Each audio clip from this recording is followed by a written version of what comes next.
샬롬. 할렐루야를 계속 외쳤는데 아무 반응이 없어가지고 제가 버전을 좀 바꿨습니다. 샬롬. 우리 좌우 앞뒤로 5분 이상 반가운 눈인사 하시면서 한번 고백해 주세요. 축복해 주세요. 형제님 자매님의 세포가 예수님께 잠기게 되기를 축복합니다.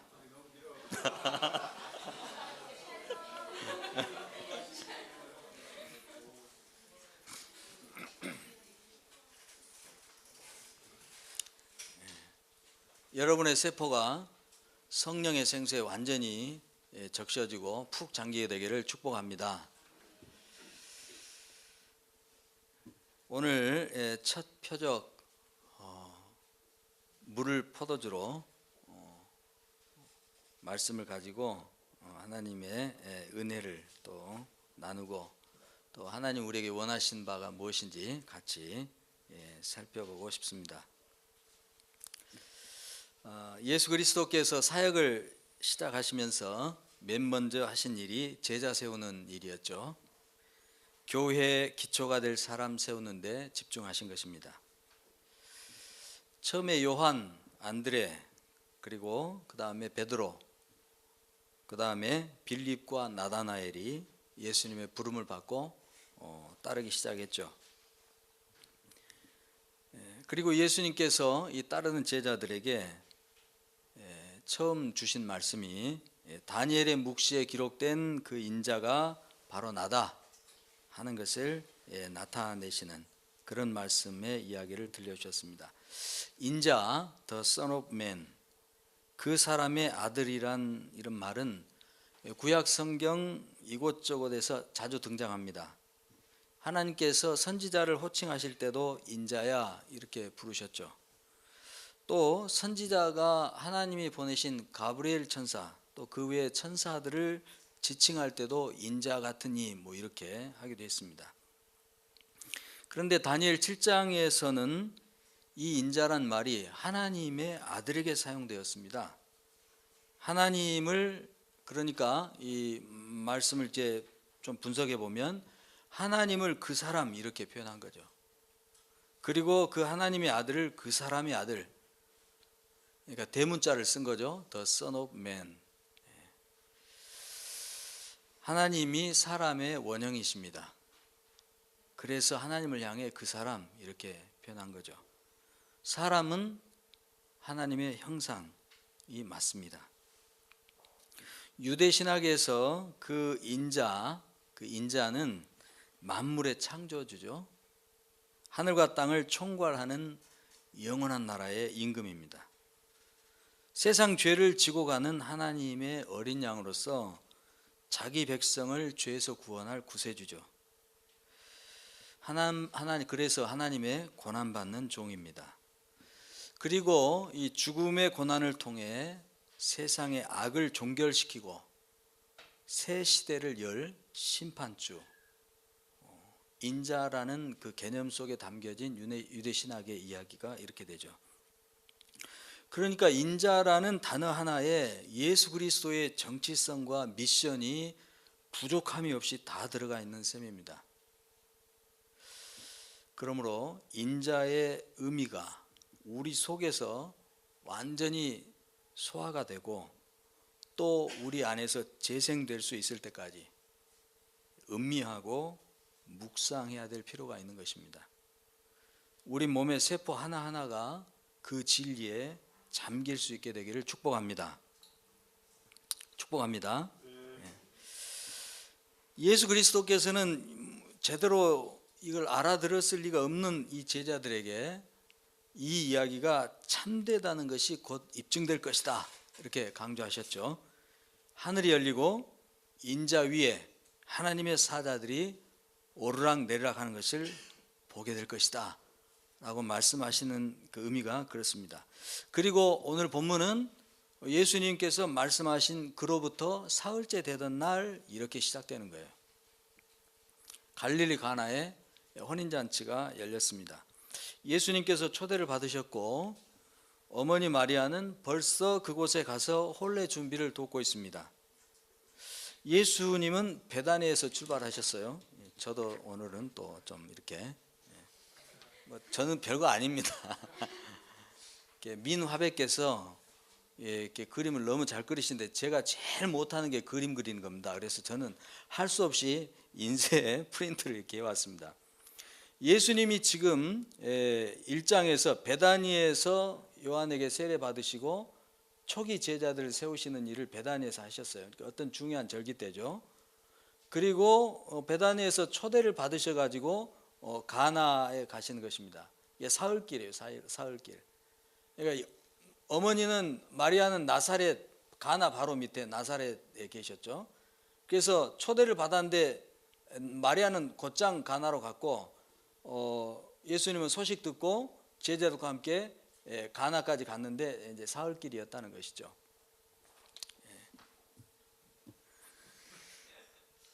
혼례 전에 이 마리아가 먼저 가서 이 집안 혼례 준비를 돕고 있다. 이것은 혼례가 치러지는 이 집안과 예수님의 집안이 친족 관계였을 것이다. 이렇게 추정을 해볼 수가 있습니다. 그런데 잔치가 이제 무르익어 가고 있는데 그만 포도주가 동이 나버렸죠. 아주 곤란한 일이 벌어진 것입니다. 뭐 우리 문화로 보면 별로 뭐 곤란할 것 같지 않지만 유대인들의 문화로 보면 대단히 곤란한 일이 생긴 거예요. 예상보다 손님이 많이 온 것입니다. 불청객들이 몇 더 끼어들었어요. 그것도 술고래들이. 그래서 잔치를 돕고 있던 마리아가 바쁜 걸음으로 예수님께 와서 포도주가 다 떨어져 버렸는데 어쩌면 좋으냐 하고 말씀하는 겁니다. 부조를 해야 할 하객으로서의 의무도 있죠. 여러분 결혼식에 갔는데 결혼식 식사가 한 3만 원짜리였다. 그러면 우리 부조를 어느 정도 해야 됩니까? 한 5만 원 정도는 해야죠. 3만 원짜리 식사 그것도 가족 전부 데리고 와서 먹으면서 딸랑 3만 원 부조하면 이게 곤란한 일입니다. 이게. 그러니까 부조를 해야 될 하객으로서의 의무도 있어요. 잔치를 거들어줘야 될 친족지간이라면 더더욱 가만히 있을 수 없습니다. 게다가 예수님께서 눈치 없이 제자들까지 끌고 오신 거예요. 여기서 분명히 우리가 짚고 넘어가야 될 것은 마리아의 이 참견이 예수님께 지금 기적을 일으키라는 요청이 아니라는 겁니다. 그것은 혼인잔치에 초대된 손님으로서 혹은 친족으로서의 의무를 다하는 성실함을 우리가 보여줘야 되지 않겠느냐 하는 그 어머니의 일상적인 요청이에요.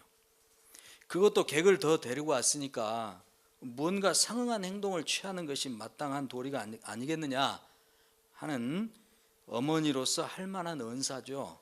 쉽게 말해서 얼른 어디 가서 포도주 좀 구해오라는 것입니다. 근데 우리가 이걸 너무 막 신비롭게 막 이렇게 해석을 하는 경향이 좀 있죠. 가나는 예수께서 자라신 나사렛에서 얼마 떨어지지 않은 곳에 있습니다. 그리고 그래서 다른 친족들이 가나에 거주하고 있었을 가능성도 매우 높습니다. 게다가 예수님이 끌고 온 불청객 중 하나인 제자 나다나엘은 가나 출신입니다. 그러니까 충분히 아는 집 가서 빌려올 수도 있는 일이죠. 여자여 왜 나를 이 일에 끌어들이십니까? 직역하면 이렇게 돼요.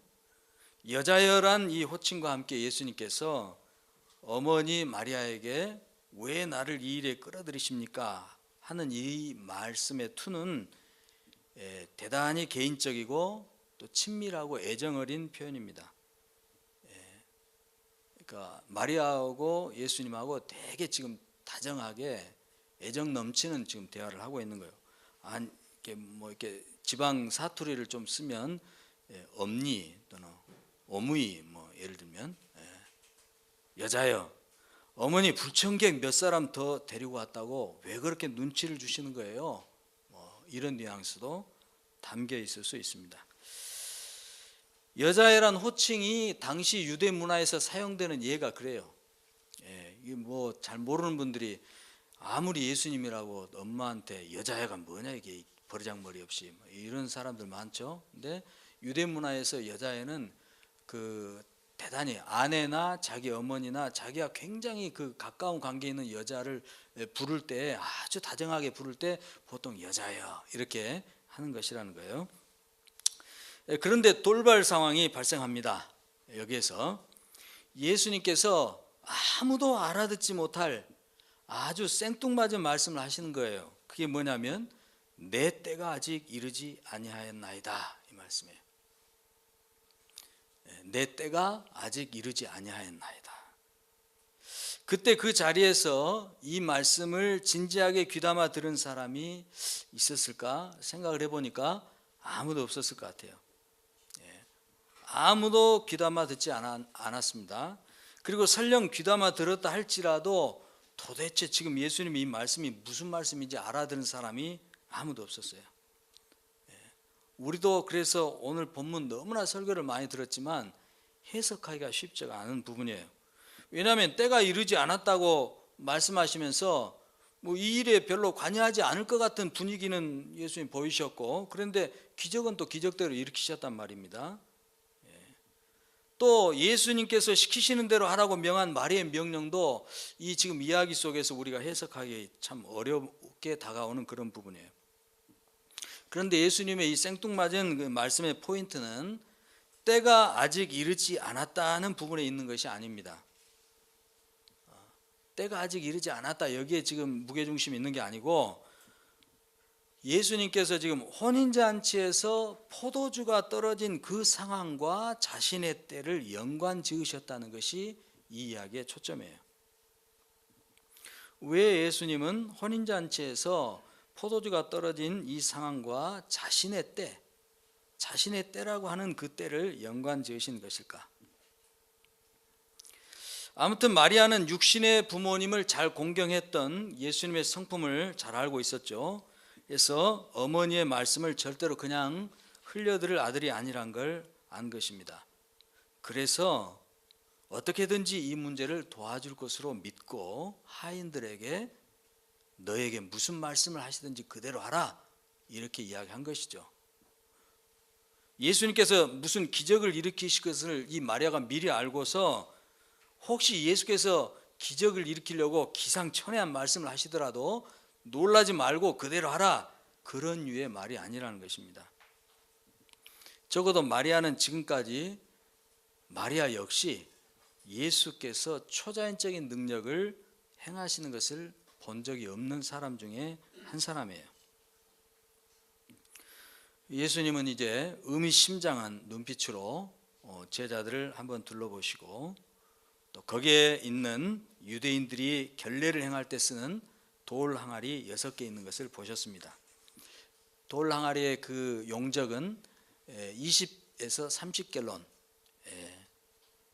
리터로 환산하면 7.5 내지 10.5리터 이렇게 담을 수 있는 그런 항아리들이었습니다. 항아리 여기까지 물을 채워라. 하인들이 그대로 했죠. 이제는 떠서 연 회장에게 갖다 주어라. 하인들이 어떻게 반응했겠어요? 우리식대로 헐.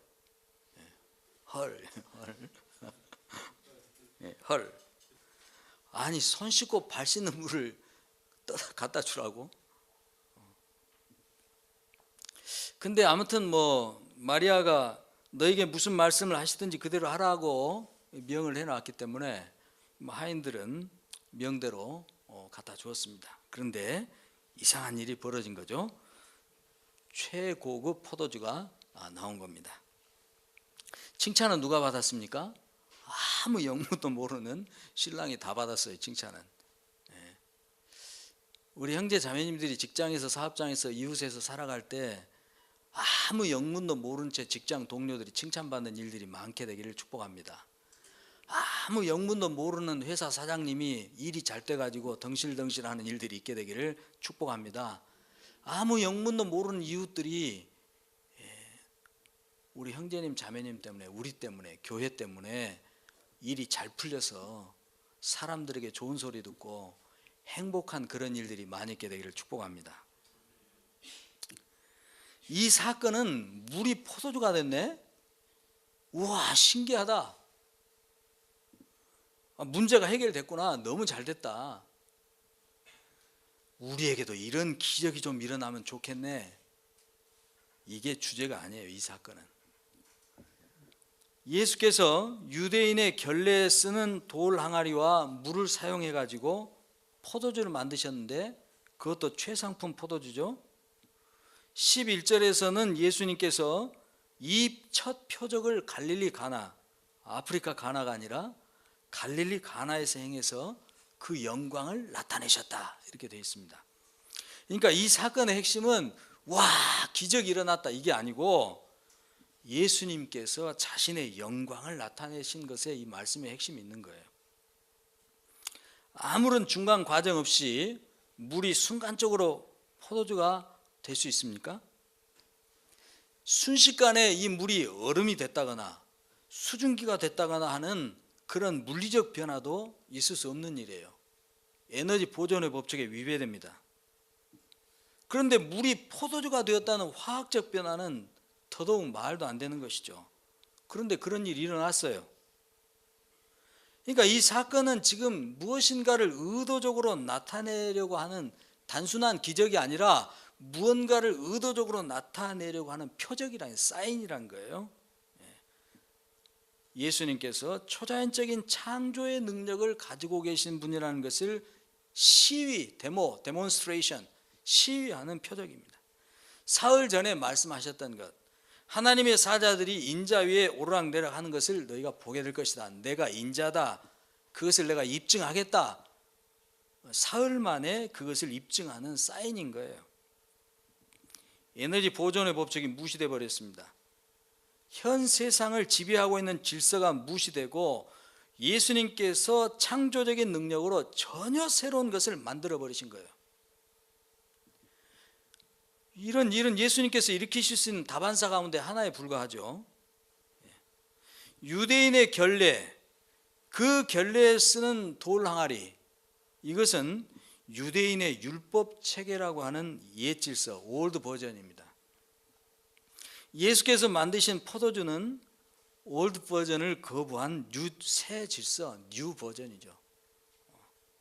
올드 버전을 사용해서 뉴 버전을 만드셨으니까 예수님은 지금 옛 창조의 주인이라는 것도 시유하신 것이고 또한 새 창조의 주인이라는 것을 알리신 거예요. 그러면 혼인잔치의 의미는 무엇일까요? 예수님은 혼인잔치라는 배경 설정을 통해 이 표적을 일으키신 것은 최종 심판과 함께 있을 어린 양의 혼인잔치를 염두에 둔 거예요. 또 내가 들으니 허다한 무리의 음성과도 같고 많은 물소리와도 같고 큰 우레소리와도 같은 소리로 이르되 할렐루야 주 우리 하나님 곧 전능하신 이가 통치하시도다. 우리가 즐거워하고 크게 기뻐하며 그에게 영광을 돌리세. 어린 양의 혼인 계약이 이르렀고 그의 아내 교회가 자신을 준비하였으므로 그에게 빛나고 깨끗한 세마포 옷을 입도록 허락하셨으니 이 세마포 옷은 성도들의 옳은 행실이로다 하더라. 천사가 내게 말하기를 기록하라. 어린 양의 혼인잔치에 청함을 받은 자들은 복이 있도다 하고 또 내게 말하되 이것은 하나님의 참되신 말씀이라 하기로. 요한계시록 19장 6절에서 9절의 말씀이죠. 이 세상 잔치 가운데 가장 기쁘고 가장 풍성한 잔치가 있다면 바로 혼인잔치입니다. 그런데 가장 기쁘고 풍성해야 될 그 혼인잔치에서 포도주가 떨어져 버린 거죠. 잔치에서 가장 중요한 것이 떨어져 버렸습니다. 이제 기쁨의 소리가 그치고 사람들은 흩어져 버릴 거예요. 그런데 갑자기 더 좋은 포도주가 나오면서 잔치의 흥이 오히려 돋우어집니다. 이 사건이 보여주는 것은 예수님께서 하나님 나라의 기쁨과 풍성함을 채우시는 왕이시라는 걸 보여주는 거예요. 하나님 나라의 영원한 왕, 최종 심판의 심판주이심을 입증하시는 것이죠. 기쁨은 하나님 나라의 특징입니다. 하나님 나라 안에 계시는 분들 기뻐하시기 바랍니다. 그래서 사도 바울은 옥에 갇혀서 보낸 옥중 서신 빌립보서에서 내가 다시 말하노니 너희는 항상 기뻐하라. 옥에 갇힌 사람이 그렇게 제자들에게 부탁을 했죠. 명령을 했죠. 부족함이 없는 풍성함 역시 하나님 나라의 특성입니다. 우리가 샬롬 하고 인사했는데 그 샬롬의 의미가 그거예요. 부족함이 없이 충만한 채워짐, 넘쳐 흐르는 채워짐 때문에 모든 것이 만족스러운 것, 그것이 샬롬입니다. 하나님의 나라는 먹고 마시는 것이 아니라 성령 안에서 의와 평강과 희락이라. 하나님의 나라는 의로움이고 그 의로움 때문에 채워지는 평강이고 그 평강 때문에 넘쳐나는 기쁨이라는 거예요. 그게 하나님의 나라입니다. 예수님은 혼인잔치의 위기 상황을 통해 물을 포도주로 만드심으로써 기쁨과 평강으로 충만한 의의 나라, 바로 하나님의 나라를 우리에게 가져다 주시는 분이라는 것을 시위하신 것이죠. 하늘이 열리고 인자 위에 하나님의 사자들이 오르락내리락 하는 것을 보게 될 것이다 예고하신 지 3일 만에 일어난 일이었습니다. 이것은 정확하게 의도된 표적이에요. 또 반드시 첫 번째로 일으켜야 될 표적이었어요. 이것이 갖고 있는 의미 때문에 그렇습니다. 표적의 주 목적은 인자의 영광을 드러내는 것입니다. 그것은 창조적인 능력으로 새 질서를 여시는 창조주를 나타내는 거예요.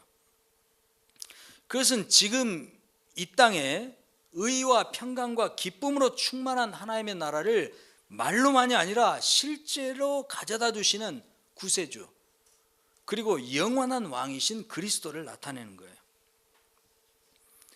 이 표적의 목적은 최종 심판과 함께 이루어질 교회와의 혼인을 설레는 마음으로 기다리시면서 심판을 준비하는 심판주를 나타내시는 거예요. 사람들의 필요를 채워주는 것은 하나님의 목적에 종속된 것입니다. 하나님의 목적을 이루는데 지금 이 사람들의 필요가 부합되었을 뿐이에요. 그러므로 신앙은 하나님의 목적에 우리의 삶을 부합되게 하는 것이 신앙이에요. 우리 목적에 하나님을 끌어오는 것이 아닙니다. 하나님의 목적에 우리의 삶을 부합시키는 것이야말로 진정한 복이에요. 그렇게 하는 것이야말로 진정으로 우리 자신을 유익하게 하는 것입니다. 왜냐하면 하나님은 사랑이시기 때문에 그래요. 하나님은 항상 우리의 유익을 구하시기 때문에 그렇습니다. 그런데 사람들은 드러난 이 인자의 영광에 주목하기보다는 그것에 종속되어 있는 자신들의 피로가 해결되는데 목을 메고 말죠. 예수님께서 보여주신 첫 표적, 이것은 아담이 타락한 후에 지금까지 이어져 왔던 옛 창조에 속한 옛 질서를 종식시키고 새 창조, 새 질서를 일으키겠다는 신호탄입니다. 한마디로 역사를 완전히 새롭게 바꾸겠다는 야심찬 포부를 예수님께서 나타내신 거예요. 그런데 교회는 이 엄청나게 큰 그림을 예수 믿으면 구원받고 복받고 문제 해결받고 천국 간다는 너무 작은 그림으로 축소시켜 버렸습니다. 물이 포도주가 되는 기적에만 집중시켜 버린 거죠. 기적의 의도와 기적의 의미는 멀리 밀어내버렸습니다. 예수님 믿으면 복받고 구원받고 문제 해결받고 천국 간다, 이거 외치고 보여주는 것이 불필요하다는 것이 아닙니다. 그런데 말씀을 설교할 때마다, 복음을 전할 때마다, 그리스도인들이 이야기할 때마다 죄다 이런유, 그것도 세대를 거듭해도 여기에 머물러 있다는 것은 문제입니다. 문제. 성경이 그 다음 이야기를 하지 않는다면 몰라도 분명히 이보다 더 높고 중요한 이야기로 성경의 이야기를 마무리 짓고 있는데 이 지점에서 멈춰 서 있다는 것은 분명히 옳지 않은 일이죠. 교회다움은 이 옳지 않음에 대해서 지금 외치고 있습니다. 그리고 하나님 경륜의 끝자락까지 우리는 가야 된다고 선포하고 일어선 것이에요. 예수님을 통해 새 창조, 새 질서가 우리 가운데 시작되었다는 것을 봐야 합니다. 지난주 민 목사님 설교 통해 도전 받은 분들이 있었어요. 나눠보니까 보고 싶다는 거예요. 보고 싶다. 요한이 본 것처럼 정말 보고 싶다는 거예요. 보시게 되기를 축복합니다. 예수님을 통해서 새 창조, 새 질서가 이미 우리 가운데 시작되었다는 것을 보시게 되기를 축복합니다. 그리고 그 안에서 사는 법을 배워 실천하시는 저와 여러분이 되시기를 축복합니다. 예수님이 가져오신 하나님 나라의 특성은 질적 변화예요. 질적 변화. 물이 포도주가 되는 것입니다. 양적 변화가 아니에요. 더 많이가 아닙니다. 그리 아니하실지라도예요. 그리 아니하실지라도라는 그 질적 변화지 더 많이가 아니라는 겁니다.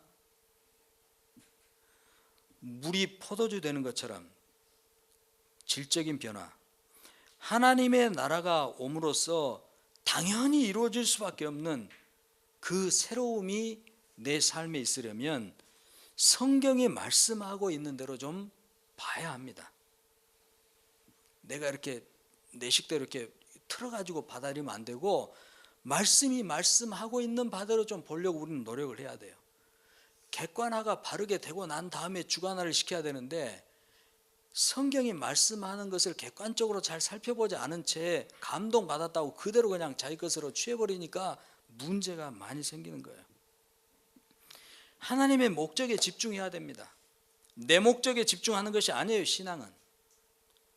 그런데 지금까지 많은 교회와 성도가 인자이신 예수 그리스도가 오신 목적을 놓치면서 복음을 이상 야릇하게 꼬아가지고 자기 욕심 채우는 구판벌인 데 써버렸죠. 하나님은 해결사가 됐고 목사는 그 해결사 하나님 달래고 조르는 무당으로 전락해버렸습니다.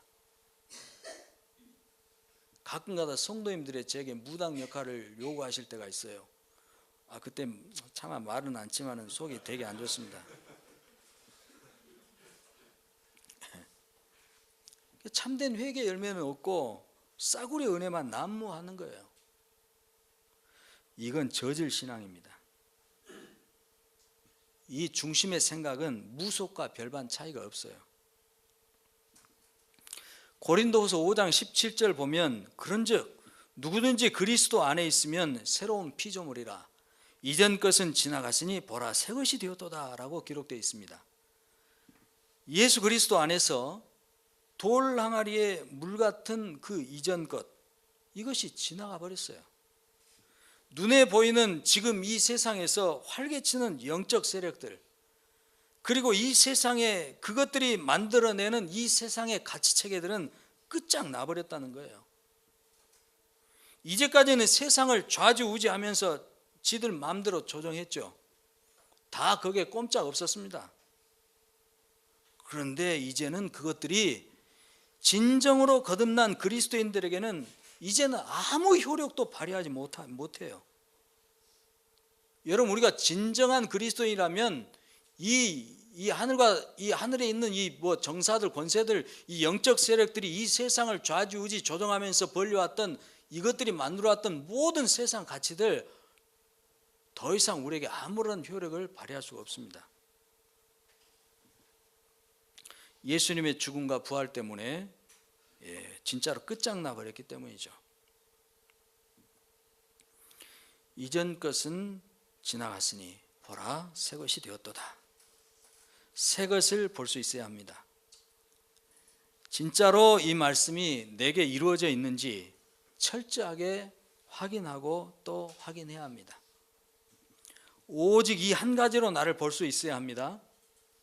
새 것 안에 있는 나, 새 것의 가치를 따라 살고 있는 나, 이 새 것의 자원으로 살아가는 나를 볼 수 있어야 합니다.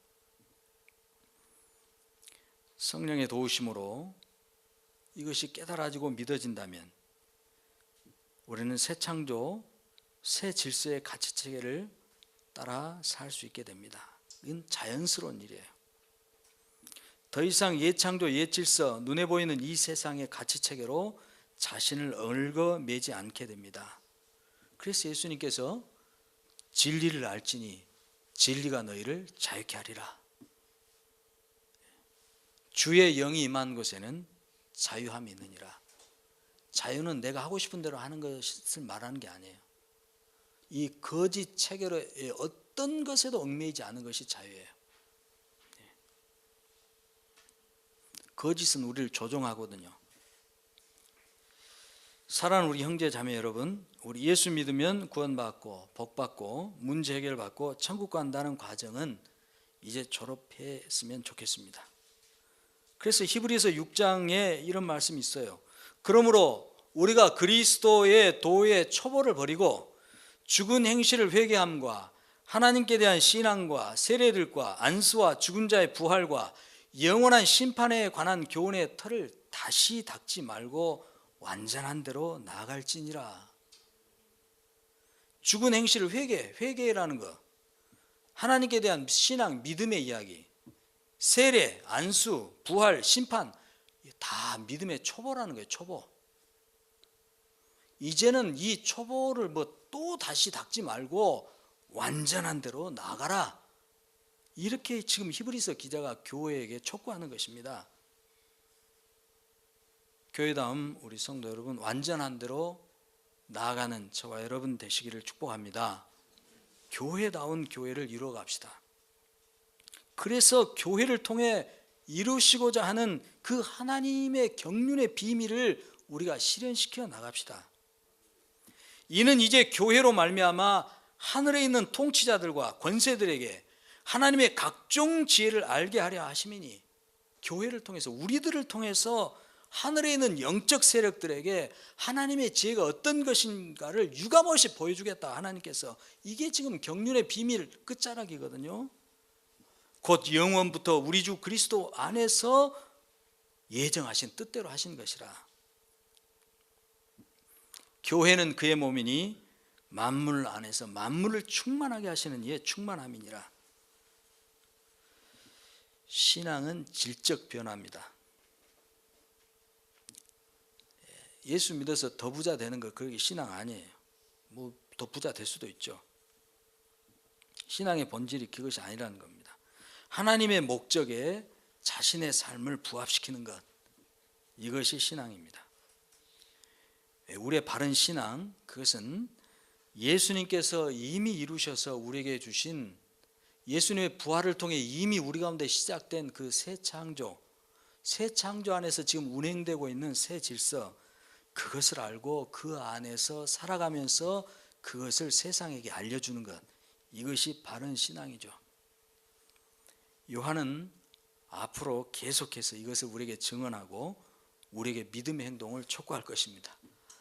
이 목사는 요한과 더불어 계속해서 요한복음을 설교할 때까지 이것을 증언하고 촉구할 것입니다. 기도하십시다.